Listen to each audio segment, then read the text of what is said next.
Sir आज result आ गया। 10th का ना। हाँ 89 आई है मेरी। ठीक। अब बच्चों को बहुत ज्यादा नंबर मिले नहीं है। सर प्री बोर्ड के बेसिस पे बोल रहे हैं वो, 9th के और प्री बोर्ड के बेसिस पे। हाँ उसी बेसिस जो 9th में तो नंबर कुछ और ही होते हैं, 10th में बच्चे की मेहनत कुछ और होती है, इसमें फर्क होता है। Yes sir. हाँ तो चैप्टर हमारा स्ट्रक्चर ऑफ एटम। अब देखना इसमें ये काफी लंबा चैप्टर है क्योंकि इसके 100 तो न्यूमेरिकल ही हैं अंदर, यानी हमें 100 में से कम 70-80 तो मुझे कराने ही पड़ेंगे, तो वो हो जाते हैं। ऐसा नहीं है कि उसमें बहुत ज्यादा टाइम लगता है। देखिए ये तो सभी जानते हैं कि हर चीज एटम से बनी होती है।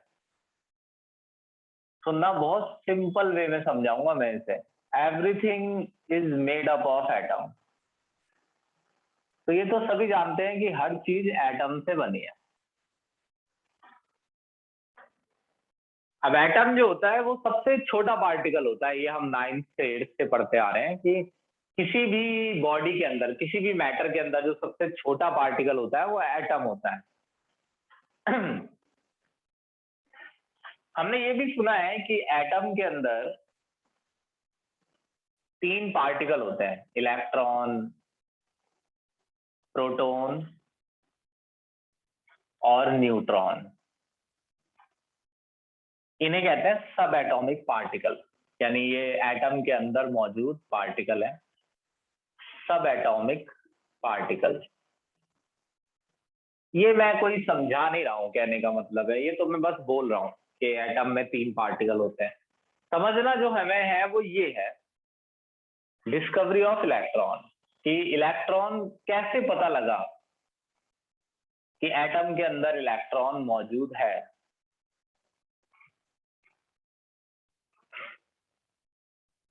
अब देखिए, मान लीजिए कि ये वो टाइम चल रहा है, ये 1900 से पहले की बात है, करीबन 1900 से, या 1890 या 1880 की बात है।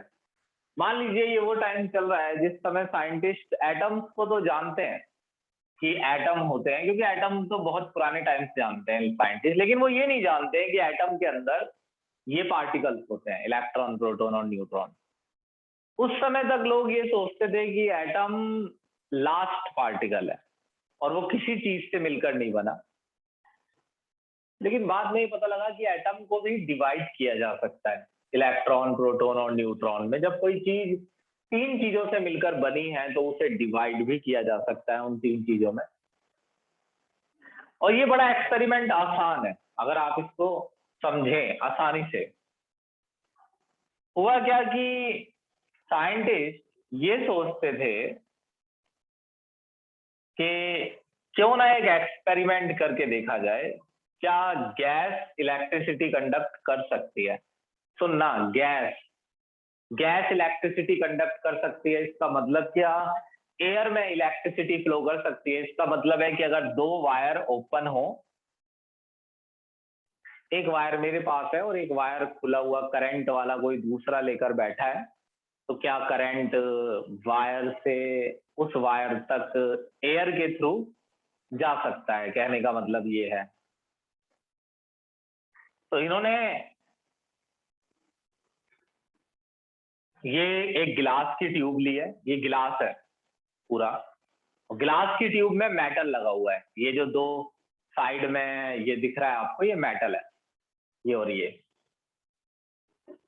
इलेक्ट्रोड्स है, और अंदर एक गैस ली है, और gas at very low pressure. और गैस बहुत कम प्रेशर पर, इसका मतलब ये होता है कि अंदर गैस बहुत कम है। अगर गैस ज्यादा रखोगे अंदर तो प्रेशर ज्यादा आएगा, और अगर गैस कम रखोगे तो गैस का प्रेशर कम आएगा। तो गैस लो प्रेशर का मतलब होता है कि गैस बहुत कम है।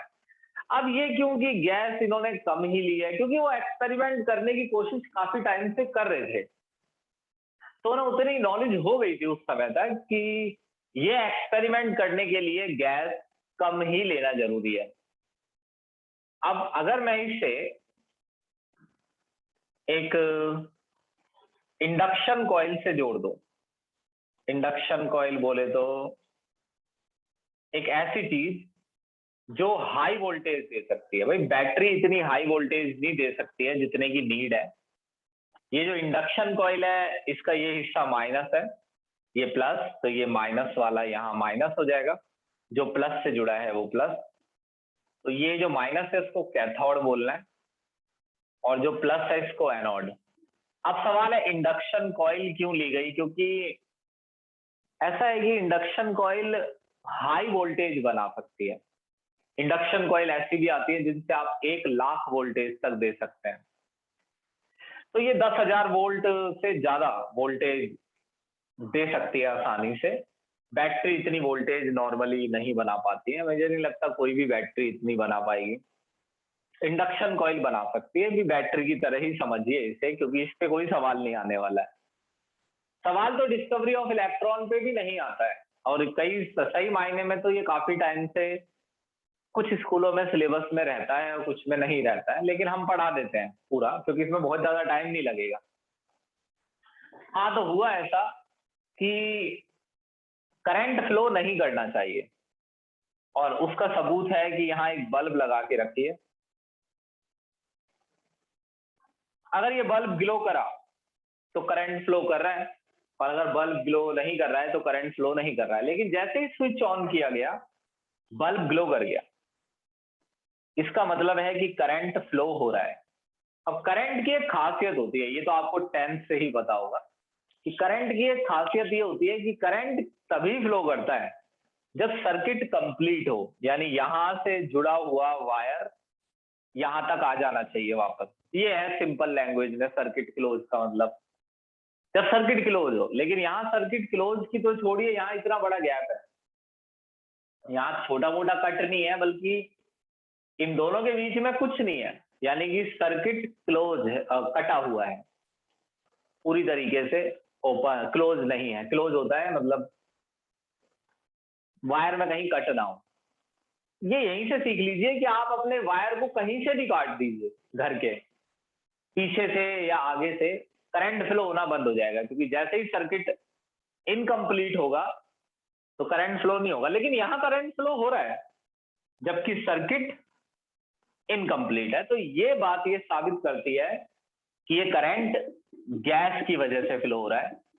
यानी एक तरीके से सिंपल लैंग्वेज में ये कुछ ऐसा हो रहा है कि यहां से करंट गैस में पास होता है और गैस से एनोड तक जाता है, यानी जो वायर का काम है वो यहाँ एयर कर रही है, इसलिए ये बल्ब ग्लो कर रहा है।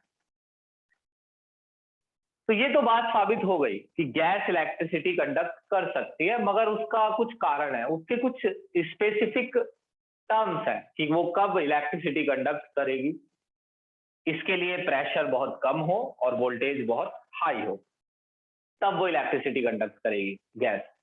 अब नॉर्मली हमारी एयर इलेक्ट्रिसिटी कंडक्ट क्यों नहीं करती है, क्योंकि एयर में प्रेशर ज्यादा है। ये एयर जितना प्रेशर भी नहीं है, एयर से भी बहुत कम प्रेशर है ये, और हमारे लगभग वैक्यूम है, ऑलमोस्ट वैक्यूम है ये। और यहाँ एयर काफी ज्यादा है, एक तो गैस ज्यादा है एयर में, और दूसरी बात वोल्टेज भी 10,000 वोल्ट थोड़ी है, 220 वोल्टेज है। तो इसलिए हमें एयर में इलेक्ट्रिसिटी कंडक्ट होती नजर नहीं आ रही है। खैर, ये तो हमारा सवाल, ये तो टॉपिक इसलिए उठा है क्योंकि हमें ये समझना है कि ये एक्सपेरिमेंट क्यों किया गया। लेकिन आप देखिए आगे मैं क्या बताता हूं। तो साइंटिस्टों के दिमाग में ये बात आई कि उस समय, ये याद रखिए कि साइंटिस्ट इलेक्ट्रॉन के बारे में नहीं जानते थे, उस समय इलेक्ट्रॉन शब्द ही नहीं था, तो उन्हें ये भी नहीं पता होगा कि जो करंट होता है वो दरअसल इलेक्ट्रॉन्स का फ्लो ही होता है। सोचिए, उन्हें ये भी नहीं मालूम होगा, क्योंकि उन्हें यही नहीं मालूम है कि, ये हटाओ ये छोड़ो, इतना हिस्सा काफी है। तो किसी साइंटिस्ट के दिमाग में ये आइडिया आया कि अगर करंट इलेक्ट्रोड से होकर इस इलेक्ट्रोड तक जा रहा है,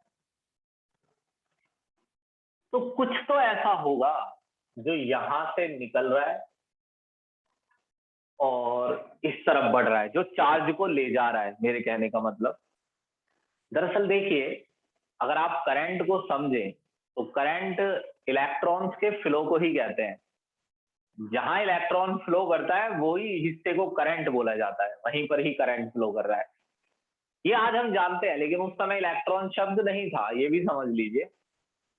तो वहां के हिसाब से देखिए कि उन्होंने ये सोचा कि जब इलेक्ट्रिसिटी फ्लो करती है, यानी एक एंड से दूसरे एंड पर जाती है, तो कुछ तो ऐसा होगा जो यहां से निकल कर यहां जा रहा होगा, जिसकी वजह से ये करंट बन रहा है। तो अगर कोई बहुत छोटे पार्टिकल है, मान लीजिए कुछ ऐसी चीज है जो मुझे नहीं दिख रही है, बहुत छोटी है साइज में, और अगर वो वाक्य में है, यानी कि पार्टिकल है यहां अगर वाक्य में, तो आप इस हिस्से पर एक चीज लगा सकते हैं, एक पेंट कर दीजिए। ये एनोड के पीछे किया गया है पेंट। ये पेंट कहलाता है फॉस्फोरिसेंट मटेरियल, और सिंपल लैंग्वेज में फ्लोरोसेंट मटेरियल। अब जो फ्लोरोसेंट मटेरियल होता है वो ऐसा होता है कि जब उस पर कोई चीज हिट करती है ना आके, ये ऐसा मटेरियल है कि मान लो कि अगर इस मटेरियल का पेंट मैं आपके घर के कमरों पे कर दूं, तो आप कमरे पर कोई बॉल हिट करेंगे ना दीवार पर, तो जिस जगह पर बॉल हिट करेगी वो जगह ग्लो करेगी। ये कुछ ऐसे काम करता है। तो अगर कोई पार्टिकल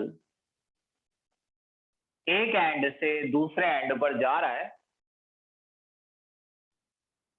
तो इसमें छेद कर दिए गए कैथोड, ये एनोड में छेद कर दिए गए, इसे कहते हैं परफोरेटेड एनोड, छेदों वाली एनोड है। तो अगर कोई पार्टिकल इस एंड से निकलकर, या बहुत सारे पार्टिकल इस एंड से निकलकर यहां जा रहे हैं, जो कि चार्ज को फ्लो करवा रहे हैं, तो वो इतनी स्पीड से जा रहे होंगे कि कुछ ना कुछ तो इस होल से होकर पीछे टकराएंगे। और अगर पार्टिकल पीछे टकराए तो फ्लोरोसेंट मटेरियल ग्लो करेगा, और उसने ग्लो किया। और इस ग्लो से यह साबित होता है कि कुछ तो है जो कैथोड से निकल रहा है और एनोड की ओर जा रहा है।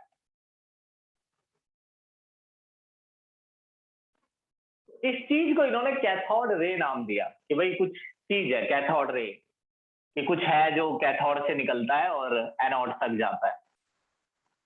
हालांकि क्या ये रे दिख सकती है? हाँ, दिख जाती है ये रे। अब आपकी बुक में ऐसे पढ़ाया है कि एक्सपेरिमेंट ऐसे किया गया है कि रे दिख नहीं रही है, लेकिन इस रे को विजिबल भी बनाया जा सकता है। ये कैसी दिखती है? ये ट्यूबलाइट है, जैसे ट्यूबलाइट में दिखती है, व्हाइट कलर दिखता है ना। अब ये कलर तो डिपेंड करता है कि आप अंदर कौन सी गैस ले रहे हैं, उसके अकॉर्डिंग कलर चेंज हो जाता है। एयर लोगे तो ये रे आपको ग्रीन कलर में दिखेगी। बहुत सारी वीडियोज हैं ऐसी, आप यूट्यूब पर डालेंगे कैथोड रे एक्सपेरिमेंट, ऐसे डालोगे आपको कैथोड रे रियल दिखा देंगे निकाल के एक्सपेरिमेंट में। ये दिख भी जाती है, उसके लिए आपको प्रेशर इतना कम नहीं लेना है। अगर प्रेशर थोड़ा सा और ज्यादा लोगे इससे तो रे विजिबल भी हो जाती है। लेकिन आप ये क्यों सोच रहे हैं कि रे विजिबल है या नहीं? आप बुक के अकॉर्डिंग सोचिए कि रे दिखती नहीं है, और ये रे तब दिखेगी जब यहाँ पर ये टकराएगी, तो ये ग्लो करेगा हिस्सा, तो ये रे दिखेगी। अब देखिए, अब साइंटिस्टों के दिमाग में ये बात आई कि ये तो तय है कि कैथोड से कुछ निकल रहा है और एनोड की ओर जा रहा है, ये तो तय है। अब सवाल ये है कि वो कौन सी चीज है जो कैथोड से निकल रही है और एनोड की ओर जा रही है? मतलब क्या है वो कैथोड से निकल रहा है और एनोड की ओर जा रहा है? अब क्या है में क्या सवाल है? क्या है में ये है कि वो ये जानना चाहते हैं कि कहीं पार्टिकल्स तो नहीं है जो कैथोड से निकलकर एनोड पर जा रहे हैं। अगर ये पार्टिकल्स हैं तो ये साबित करना बड़ा आसान है। आप कोई ऐसी चीज रखिए जो बहुत लाइट हो, बहुत हल्की इनके रास्ते में, और साइंटिस्टों ने एक व्हील रखा, व्हील पैडल, ऐसा व्हील पैडल, ये व्हील है एक, ये जैसे बच्चों के खिलौने आते थे घुमाने वाले, वैसा। और ऐसा हुआ कि जैसे ही स्विच ऑन किया गया रे निकली होगी वो तो मुझे दिखेगी नहीं, लेकिन पैडल घूम रहा है तेजी से, और पैडल घूमता घूमता उस तरफ भाग रहा है, ऐसे ऐसे हल्का हल्का। पैडल घूमने का मतलब है कि ये चीज पार्टिकल से बनी है, क्योंकि ये जो छूने वाला फोर्स लगाने वाला जो प्रॉपर्टी होती है ये मैटर के अंदर होती है। तो अगर ये व्हील पर फोर्स लगा सकती हैं ये चीजें, तो जरूर ये पार्टिकल्स है। अब सवाल है क्या ये पार्टिकल्स एटम्स है? ये भी हो सकता है, क्योंकि एटम भी नजर नहीं आते, मगर ये समझिए कि एटम न्यूट्रल होता है, एटम्स पर कोई चार्ज नहीं होता है। Whole the atom is electrically neutral. और कुछ ऐसा लग रहा है कि जैसे इन पार्टिकल्स पर चार्ज है, क्योंकि ये जितने मन से पॉजिटिव प्लेट की तरफ भाग रहे हैं, ऐसा लग रहा है कि ये पॉजिटिव चार्ज इन पार्टिकल्स को अट्रैक्ट कर रहा है। अगर इन पे चार्ज है तो इसके लिए एक एक्सपेरिमेंट किया जा सकता है। फिर से आप गिलास ट्यूब लीजिए और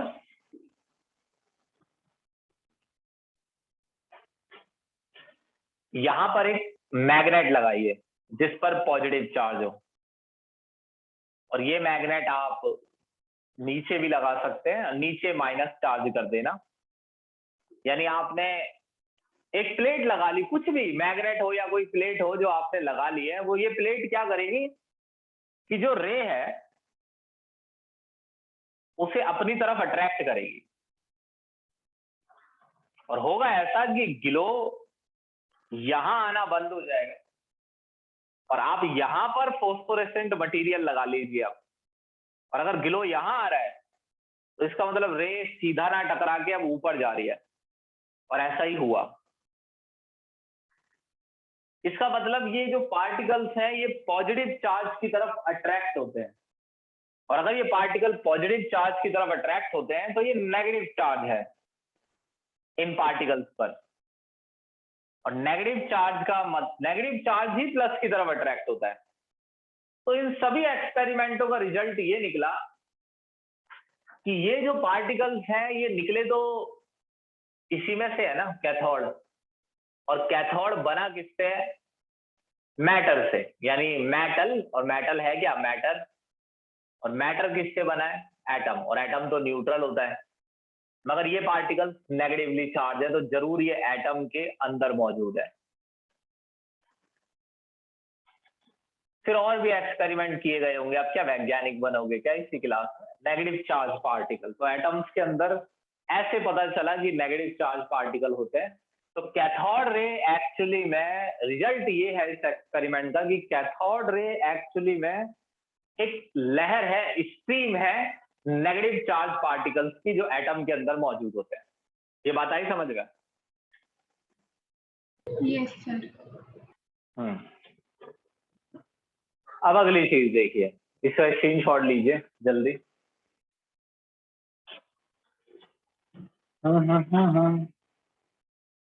अब देखिए, तो जब जे थॉमसन ने किया एक्सपेरिमेंट,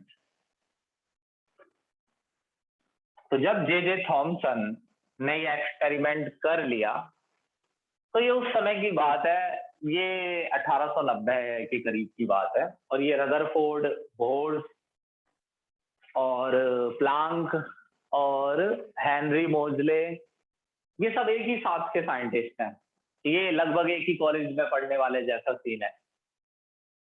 तो जे थॉमसन ने आखिर ये पता कर लिया कि इलेक्ट्रॉन मौजूद होते हैं एटम के अंदर।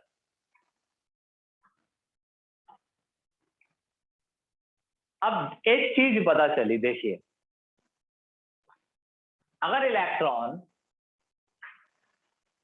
एक पार्टिकल है, तो पार्टिकल यानी कि वो एक मैटर है, तो पार्टिकल है, और दूसरी बात इस पर नेगेटिव चार्ज है, और साथ साथ इसमें मास भी होगा, क्योंकि ये पार्टिकल, ये मैटर से बिलोंग करता है इलेक्ट्रॉन, क्योंकि इसमें मैकेनिकल स्ट्रेंथ थी, इसने व्हील पैडल को हिला दिया। तो लाइट थोड़ी ना व्हील पैडल को हिला सकती है, मैटर ही तो व्हील पैडल को हिला सकता है। तो ये मैटर है इलेक्ट्रॉन, तो इसमें दो चीजें होंगी, चार्ज एंड मास। तो रदरफोर्ड ये थॉमसन ये बताना चाहता था दुनिया को कि आखिर एक इलेक्ट्रॉन पर कितना चार्ज होता है। मतलब हमने 10th में ऐसा पढ़ा है कि चार्ज निकलता है जैसे 20 कूलाम, 200 कूलाम। इवन मैंने 9th में ये भी पढ़ा है कि एक इलेक्ट्रॉन पर कुछ चार्ज होता है। जैसे अगर मेरी हाइट है, कोई मुझसे कहे कि इस बंदे के अंदर बहुत ज्यादा हाइट है या बहुत कम हाइट है, तो ये ज्यादा कम कुछ नहीं होता, हाइट की कोई वैल्यू होगी। वैसे ही अगर किसी चीज पर नेगेटिव चार्ज है तो उस चार्ज की कुछ वैल्यू निकाली जा सकती है कि वो कितनी है। तो जे थॉमसन ने इसके लिए कोई एक्सपेरिमेंट नहीं किया, लेकिन मैथ का इस्तेमाल किया। बहुत सारी चीजें आपको पता चलेगा, अभी तो आप इतना नहीं सोच पाते हैं। बहुत सारी चीजें ऐसी हैं जिनका कभी एक्सपेरिमेंटल प्रूफ ही नहीं हुआ, वो सिर्फ मैथ में एग्जिस्ट करती हैं। जैसे थ्योरी ऑफ रिलेटिविटी है आइंस्टाइन की, तो उसका कोई एक्सपेरिमेंट नहीं करके गया था वो, बस उसका एक मैथमेटिकल प्रूफ है। तो ऐसे ही थॉमसन ने बहुत मैथमेटिकल कैलकुलेशंस की, मगर एक बात उसे पता चल गई कि चार्ज ऑन ईच इलेक्ट्रॉन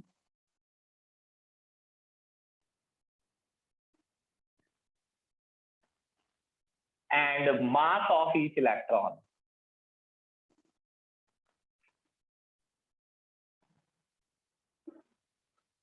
तो जे थॉमसन ये दोनों चीजें निकालने में असफल रहा। देखो जो भी बात मैं बताऊंगा ना वो कंप्लीट है, उसमें कुछ भी छूटा हुआ नहीं होगा, तो याद रखना जो मैं चीज कहता हूं उतना ही है। तो जे थॉमसन इन दोनों चीजों को निकालने में सक्सेसफुल नहीं हुआ, मगर जे थॉमसन ने एक चीज निकाल ली, उसे कहते हैं charge to mass ratio. Charge to mass ratio का मतलब है कि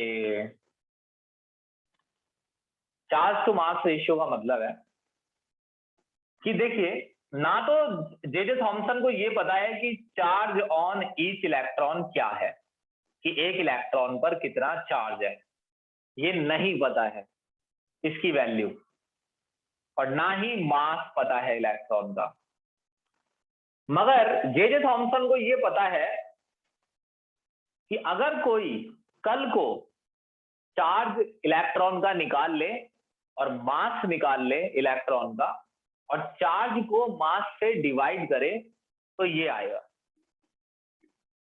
तो क्या जे थॉमसन ने इस वैल्यू को जो निकाला है, क्या ये वैल्यू डाल के निकाला है? नहीं, आप समझिए, वो ये कह रहा है कि मुझे नहीं पता कि चार्ज क्या है और मास क्या है इलेक्ट्रॉन का, मगर अगर इन फ्यूचर आप चार्ज ऑन ईच इलेक्ट्रॉन निकाल लें और मास ऑफ ईच इलेक्ट्रॉन, यानी एक इलेक्ट्रॉन पर चार्ज कितना है और एक इलेक्ट्रॉन का मास कितना है, अगर ये निकाल पाए आप आगे जाके, तो इन दोनों का रेशियो ये वैल्यू आएगी। ये कूलाम है, कूलाम क्यों? क्योंकि ऊपर चार्ज है तो ऊपर कूलाम है, और नीचे मास है इलेक्ट्रॉन का तो नीचे केजी है। मास और चार्ज, चार्ज की यूनिट है, ये मास की यूनिट है, तो इसे कहते हैं चार्ज टू मास रेशियो। उस टाइम के हिसाब से एक बड़ी अचीवमेंट है, क्योंकि जब लोगों को ये भी नहीं पता था ठीक से कि एटम के अंदर इलेक्ट्रॉन होते हैं, तो उस समय जे थॉमसन ने इनके चार्ज और मास का रेशियो निकाल दिया। इसे कहते हैं चार्ज टू मास रेशियो। अब एक साइंटिस्ट आया जिसका नाम था मिलिकन्स। ये इसका सरनेम है, आगे का नाम तो भूल गया मैं। इसने एक एक्सपेरिमेंट किया। एक्सपेरिमेंट नहीं पढ़ना है हमको, हमारा चैप्टर ऑलरेडी बहुत बड़ा है, मतलब हमें नहीं, हमारे लिए नहीं है एक्सपेरिमेंट। इस एक्सपेरिमेंट को कहते हैं ऑयल ड्रॉप एक्सपेरिमेंट। तो मिलिकन्स ने एक एक्सपेरिमेंट किया जिसका नाम है ऑयल ड्रॉप एक्सपेरिमेंट, और इस एक्सपेरिमेंट से चार्ज ऑन ईच इलेक्ट्रॉन निकल गया। और एक चीज और देखिए कि ये एक्सपेरिमेंट बहुत ही आसान है, तो कुछ इसमें ऐसा बहुत ज्यादा कठिन नहीं है, लेकिन कोई हमसे इस पे सवाल नहीं पूछेगा, हमें मैटर मतलब समझना है चीजों का। चार्ज एक इलेक्ट्रॉन का मिलीकंस ने निकाल लिया ऑयल ड्रॉप एक्सपेरिमेंट से, और वो आया 1.6 इंटू 10 की पावर माइनस 19 कूलाम। माइनस में नेगेटिव होता है ना चार्ज इलेक्ट्रॉन पर। तो अगर चार्ज निकल गया तो मास निकालने में फिर कोई मेहनत नहीं लगी, क्योंकि E बाय एम, E है mass of electron, charge on each electron, charge on each electron, और m है मास ऑफ ईच इलेक्ट्रॉन। तो जो E बाय एम था, charge on each electron and mass of each electron, E by m इसे कहेंगे, यानी charge to mass ratio, charge to mass ratio. ये तो पहले ही निकाल दिया था थॉमसन ने। तो अगर थॉमसन ने चार्ज टू मास रेशियो पहले ही निकाल दिया था, तो चार्ज तो आज हमें पता चल गया है, वो है 1.6 इंटू 10 की पावर माइनस 19 कूलाम। अब यहाँ माइनस मत लगा देना वरना मास माइनस में आ जाएगा। तो यहां से मास निकल जाएगा इलेक्ट्रॉन का m, इसे नीचे ले जाइए, इसे ऊपर इसे नीचे, सॉल्व करने पर जो कि आया 9.1 इंटू 10 की पावर माइनस 31 kg। तो चार्ज टू मास रेशियो से कितना तो फायदा हुआ कि चार्ज इलेक्ट्रॉन का एक साइंटिस्ट ने निकाल लिया, तो आज हम उसका मास निकाल सकते हैं। बताइए, ये आया समझ में? Yes sir. देखो ये अगला एक बार लास्ट वाली बात जो है ये दोबारा बता दो। भाई ये तो कुछ भी नहीं है। E बाय एम क्या है? E है चार्ज और m है मास, चार्ज इलेक्ट्रॉन का मास इलेक्ट्रॉन का। अब चार्ज पता चल गया एक साइंटिस्ट को, तो मास निकाल लो बस। ठीक है सर। तो मास इलेक्ट्रॉन का निकालना नहीं पड़ा, मतलब मास इलेक्ट्रॉन का निकालने के लिए कोई एक्सपेरिमेंट नहीं करना पड़ा, क्योंकि चार्ज टू मास रेशियो से ही मास निकल गया। अब देखिए अगला एक्सपेरिमेंट है, ये भी बड़ा आसान है। अब मैं आसान लैंग्वेज में बताऊंगा, स्क्रीनशॉट लीजिए, या आगे चैप्टर टफ हो जाएगा, लेकिन तब भी टफ लगेगा नहीं, मैं बताता रहूंगा आराम से। इसके न्यूमेरिकल भी कर लेंगे हम एक दिन सारे, पता चलेगा आपको। अब आप बहुत पीछे है ना, बच्चे पढ़ रहे हैं थर्ड चैप्टर, 20 एक बच्चे हैं वो थर्ड चैप्टर पे है। अब तुम्हें उसके उनके साथ कंबाइन कर सकता हूं मैं, लेकिन पहले सेकंड पढ़ाना पड़ेगा, सेकंड के बाद कंबाइन हो सकता है। जब तक तुम सेकंड पढ़ोगे वो थर्ड पढ़ लेंगे, तो फोर्थ में दोनों को कंबाइन कर सकते हैं। तो जे थॉमसन डिस्कवर्ड इलेक्ट्रॉन। अब देखिए क्या है इसका, ये करा किसने था, एक बार ये पढ़ लूं मैं, साइंटिस्ट का क्या नाम है? वो साइंटिस्ट का नाम तो नहीं आता है पेपर में, खैर चैडविक। चैडविक ने तो न्यूट्रॉन की खोज की थी, इसमें नाम दिया नहीं है लेकिन मेरे को याद था, ये रदरफोर्ड है ये, प्रोटॉन। हाँ अब देखो, एटम है कैसा? न्यूट्रल। न्यूट्रल का मतलब ना इस पे नेगेटिव चार्ज है ना पॉजिटिव। कोई चीज न्यूट्रल कब होती है? दो कारण होते हैं इसके, या तो उस चीज के अंदर ओरिजिनली वाक्य में कोई चार्ज ना हो तो वो न्यूट्रल होता है। दूसरा, अगर किसी चीज में प्लस और माइनस चार्ज बराबर है तो भी वो न्यूट्रल होता है।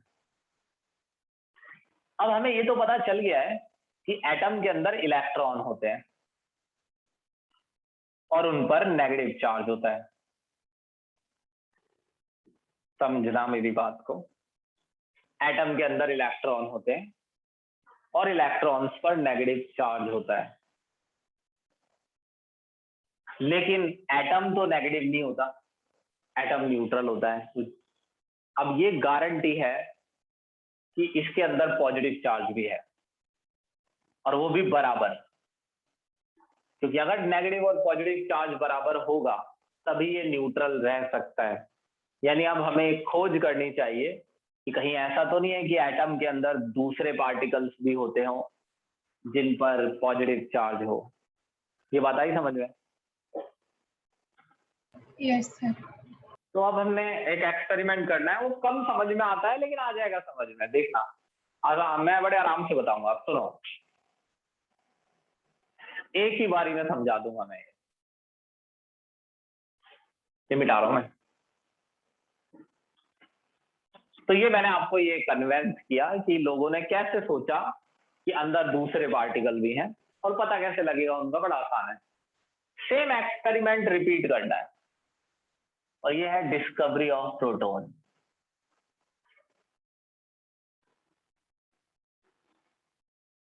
और जो प्रोटॉन है वो एनोड रे से निकलते हैं, और जो एनोड रे है उसी को कैनल रे बोलते हैं। कैथोड रे को नहीं, एनोड रे को। एनोड रे को कैनल रे बोलते हैं, ध्यान रखना। अब देखिए,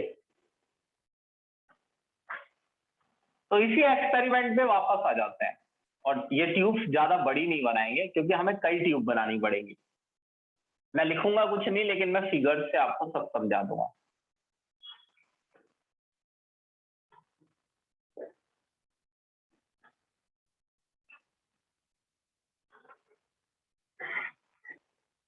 ये वही एक्सपेरिमेंट है, ये नेगेटिव है, ये पॉजिटिव।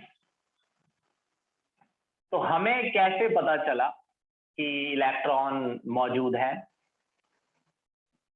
एटम्स में? वो ऐसे ही क्योंकि हमने यहाँ एक मटेरियल लगाया था, और वो फ्लोरोसेंट मटेरियल था, और वो फ्लोरोसेंट मटेरियल ग्लो कर रहा था। और जब फ्लोरोसेंट मटेरियल ने ग्लो किया तो उससे मुझे समझ आ गया कि कुछ पार्टिकल्स जरूर हैं यहाँ, और वो इस तरफ गए और इस पे टकराए।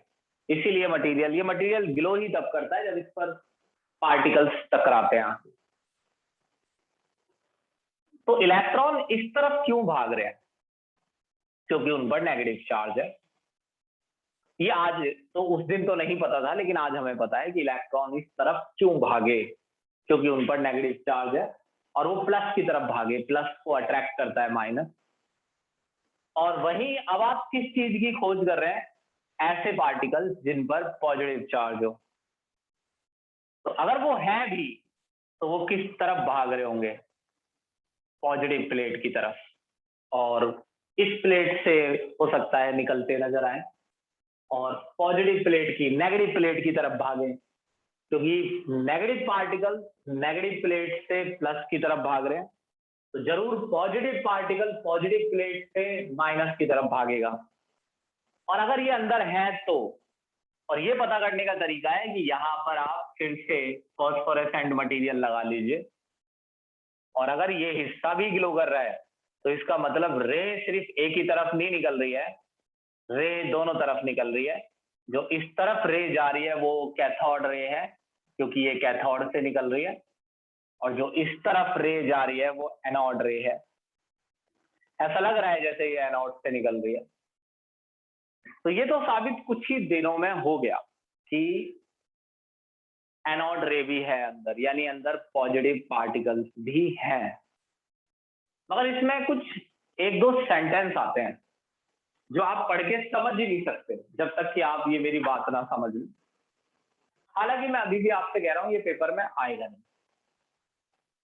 अब ये मुझे बहुत दुख के साथ कहना पड़ रहा है, लेकिन कोई बात नहीं, हम इसे बहुत जल्द खत्म कर लेंगे। ये क्यों नहीं आएगा, मुझे इस पे पूरा यकीन इसलिए है क्योंकि ये लास्ट 5 ईयर से गवर्नमेंट स्कूल में तो सिलेबस में है ही नहीं। प्राइवेट में स्टार्टिंग में बच्चे कहते हैं, फिर जब हम करा देते हैं तो एंड में कहते हैं नहीं है, मैडम कह रही है कि भोर्स मॉडल से चैप्टर आएगा। इस बार भी जो सिलेबस आया उसमें भी ये भोर्स मॉडल से ही लिखा है चैप्टर, लेकिन हम यहाँ से इसे पढ़ लेंगे, आप इसकी फिक्र मत कीजिए, और इसका फायदा होगा। और कुछ कह भी नहीं सकते। कई बच्चों का तो ऐसा था कि टेस्ट ही रदरफोर्ड के मॉडल तक था, यानी ये सब आ रहा था, अभी हाल फिलहाल में उनके टेस्ट हो रहे थे। है ना। तो ये सब कंफ्यूजन खत्म करने के लिए इसे पढ़ाई देते हैं। अब देखो, अब एक स्टोरी सुनना। जो ये एनोड रे है और ये जो प्रोटॉन है, ये कैसे निकल रहे हैं, इसके पीछे एक कहानी है।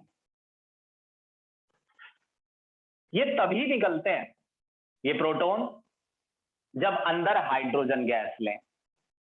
लेकिन कैथोड रे के साथ ऐसा कोई सीन नहीं है। कैथोड रे, आप कोई सी भी गैस लेंगे तो कैथोड रे निकलती ही है, और आपको उस कैथोड रे में कोई अंतर नजर नहीं आएगा कलर के अलावा। अंतर का मतलब हर बार आपको कैथोड रे में इलेक्ट्रॉन ही नजर आएगा, चाहे कोई सी भी गैस ले लीजिए। ये पूछे जाने वाली बात है एक पेपर में कि क्या कैथोड रे गैस के नेचर पर डिपेंड करती है? नहीं, सिर्फ कैथोड रे का कलर बदलता है गैस से, मगर कैथोड रे में इलेक्ट्रॉन ही होते हैं हमेशा, चाहे आप कोई सी भी गैस ले लीजिए। लेकिन एनोड रे के साथ ऐसा नहीं है। अगर आप हाइड्रोजन गैस लेंगे तो ही आपको प्रोटॉन इस तरफ मूव करते नजर आएंगे। और ऐसा क्यों है, सुनिए और इसे समझना। लेट्स सपोज कि मैं एक्सपेरिमेंट कर रहा हूं, स्टार्ट करता हूं। तो होता क्या है, बीच में देखते हैं क्या हो रहा है। ये पॉजिटिव प्लेट है, ये नेगेटिव प्लेट है। एसी नहीं चल रहा है यार, बड़ा ही बुरा लग रहा है। ये नेगेटिव प्लेट है और ये पॉजिटिव। अब देखना बीच में क्या हो रहा है। मैंने हाइड्रोजन गैस ली, H2, ये एक मॉलिक्यूल है। हालांकि पता नहीं मैंने अंदर कितने मॉलिक्यूल लिए होंगे। तो आप फिगर वाइज देखना क्या हुआ। जब मैंने हाइड्रोजन गैस ली, अंदर बहुत सारे मॉलिक्यूल है। अब क्या बहुत सारे बनाने लगूं, एक से ही तो समझाऊंगा। तो ये समझो कि हाइड्रोजन गैस, हाइड्रोजन का जो एटम है उसमें होता क्या है। हाइड्रोजन के एटम में एक प्रोटॉन होता है और उसके चारों तरफ घूमता हुआ एक ही इलेक्ट्रॉन होता है। एक प्रोटॉन एंड एक इलेक्ट्रॉन, और कुछ नहीं। मतलब हाइड्रोजन गैस, हाइड्रोजन H2 नहीं, H की बात चल रही है। जो हाइड्रोजन है उसमें एक ही प्रोटॉन होता है, एक ही इलेक्ट्रॉन, और न्यूट्रॉन होता नहीं है। ये आज हमें पता है, उस टाइम नहीं पता था। लेकिन अब हम आज और उस टाइम की चीजों को मिला के समझ रहे, हम तो सारी चीज समझेंगे ना। तो अगर ये इलेक्ट्रॉन हटा दिया जाए तो फिर क्या बचता है? सिर्फ प्रोटॉन। तो एक काम करते हैं, अब आप समझ गए ये बात कि हाइड्रोजन एटम में एक इलेक्ट्रॉन और एक प्रोटॉन होता है। अगर इलेक्ट्रॉन हटा दिया जाए तो क्या बचेगा? प्रोटॉन। अब ये जा रही है कैथोड रे। स्टार्टिंग में पहले कैथोड रे ही निकलती है। कैथोड रे में एनर्जी होती है क्योंकि ये पार्टिकल्स से बनी है, और ये रे मॉलिक्यूल्स के बीच के बॉन्ड को तोड़ देती है फोर्स से, एनर्जी से। जब ये ट्रेवल करती है तो बीच में मॉलिक्यूल आते हैं हाइड्रोजन के, तो उन्हें तोड़ देती है, और इससे मॉलिक्यूल एटम्स में बदल जाते हैं। तो ये अब मैं एटम दिखाऊंगा, और मैं एक ही एटम दिखाऊंगा। हालांकि दो एटम बनने चाहिए, लेकिन फिगर में मैं एक ही दिखाऊंगा। तो ये जो मॉलिक्यूल है ये एटम में बदल गया। ये है हाइड्रोजन का एटम, और इसमें एक प्रोटॉन है, ये समझिए P+, और ये उसका इलेक्ट्रॉन है। अब होता ऐसा है कि कैथोड रे तो लगातार निकलती ही रहती है। तो जब आने वाली अब जो कैथोड रे आ रही हैं, उनमें से कई कैथोड रे, यानी कैथोड रे में पार्टिकल है, इलेक्ट्रॉन। अगर सोचिए कोई इलेक्ट्रॉन अगर इस इलेक्ट्रॉन से टकरा गया, तो इस बात के पूरे चांसेज है कि इन दोनों के बीच का ये जो संबंध है, बॉन्ड है, ये टूट जाएगा, क्योंकि फोर्स से इलेक्ट्रॉन को बाहर निकाला जा सकता है। तो अगर कोई भी कैथोड रे अगर इस इलेक्ट्रॉन से टकरा गई तो इलेक्ट्रॉन डिटैच हो जाएगा, अलग हो जाएगा। तो कुछ फिगर ऐसा हो जाएगा थोड़ी देर में, माइनस प्लस,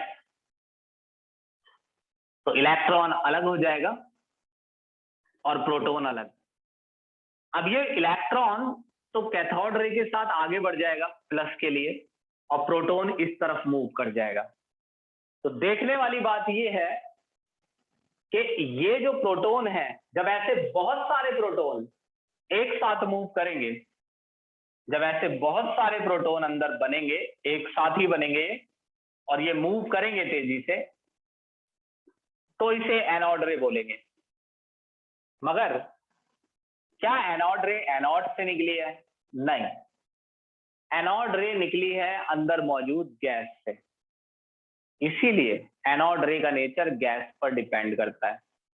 अगर आप लेट सपोज कि अगर आपने गैस ले ली होती ऑक्सीजन, तो ऑक्सीजन में तो 8 इलेक्ट्रॉन होते हैं, तो कितने इलेक्ट्रॉन को रिमूव करना पड़ता कैथोड रे को? 8 को। फिर प्रोटॉन भी कितने होते हैं एक साथ? 8 होते हैं। यानी कि अगर मैं ऑक्सीजन लेता तो यही एक पार्टिकल नहीं होता, बल्कि ये 8 प्रोटॉन्स का कलेक्शन होता, क्योंकि ये ऑक्सीजन की न्यूक्लियस होती और न्यूक्लियस इस तरफ मूव करती और वो न्यूक्लियस 8 प्रोटॉनों से बनी होती। तो हाइड्रोजन गैस के केस में ही जो ये पार्टिकल हैं ये प्रोटॉन होते हैं, वरना किसी दूसरी गैस को लोगे तो उसका न्यूक्लियस एक सिंगल प्रोटॉन से नहीं बना होगा, उसमें कई प्रोटॉन्स भी हो सकते हैं और वो सारे एक साथ मूव करेंगे, तो आपको एक सिंगल प्रोटॉन नजर नहीं आएगा। बात आ रही है मेरी बात समझ में? Yes sir. तो ये सिंपलेस्ट एक्सप्लेनेशन है इसका। अब आप खोजेंगे भी कहीं जाके तो भी ये इतना साधारण नहीं मिलेगा जितना मैंने कर दिया ऐसे।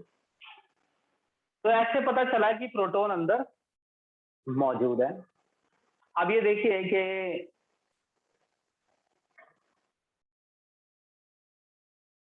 एक चीज बतानी है, स्क्रीनशॉट लीजिए इसको।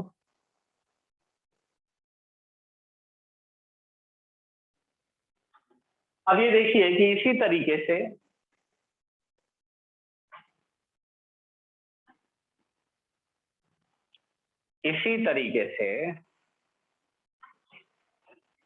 अब एक चीज और समझिए। सर आप इसकी रिकॉर्डिंग में भेज देना। हाँ, ये रिकॉर्डिंग कर रहा हूं मैं। अब इसी तरीके से एक चीज समझिए कि जो एक इलेक्ट्रॉन होता है उस पर चार्ज -1.6 इंटू 10 की पावर -19 कूलाम होता है, मिलीगन्स ने बताया था। मगर प्रोटॉन पे भी तो चार्ज और मास होता है, मगर ऐसा नहीं करना पड़ेगा आपको। आपको प्रोटॉन पर चार्ज नहीं निकालना पड़ेगा, क्योंकि प्रोटॉन पर सेम चार्ज होता है, बस वो प्लस में होता है। मास इलेक्ट्रॉन का 9.1 इंटू 10 की पावर -31 kg होता है, और वहीं प्रोटॉन का 1.625 इंटू 10 की पावर -27 kg होता है। तो ये साइंटिस्टों ने बाद में पता किया होगा प्रोटॉन और इलेक्ट्रॉन का मास, और ये वैल्यूज याद रखना, ये ज्यादा नहीं है, इन पे न्यूमेरिकल है कुछ। तो ये काफी समय में 10-15 सालों के अंदर ये पता कर लिया गया कि एटम के अंदर इलेक्ट्रॉन मौजूद है, प्रोटॉन, और धीरे धीरे एक साइंटिस्ट था जेम्स चैडविक ने ये बताया कि एटम, ये एक्सपेरिमेंट नहीं है हमारा, है ना, ये बहुत सिंपल एक्सपेरिमेंट था कि एटम के अंदर न्यूट्रॉन भी मौजूद होता है। तो ये पता चला कि एटम कुल मिलाकर 3 पार्टिकल्स से मिलकर बनता है, इलेक्ट्रॉन, प्रोटॉन एंड न्यूट्रॉन। तो ये बहुत 3-4 पेज मैंने पढ़ा दिए हैं, बस इतना इनफ है। पहले आप इसकी वीडियो देख लेना एक बार, फिर मैं कई सारे टॉपिक, रदरफोर्ड, बोर्ड मॉडल, ये सब एक ही क्लास में निपटा दूंगा। फिर हम सीधे वहीं से आ जाएंगे जहां से ये बोला जाता है कि चैप्टर यहीं से आएगा। समझे मेरी बात? Yes sir. ठीक है, चलिए।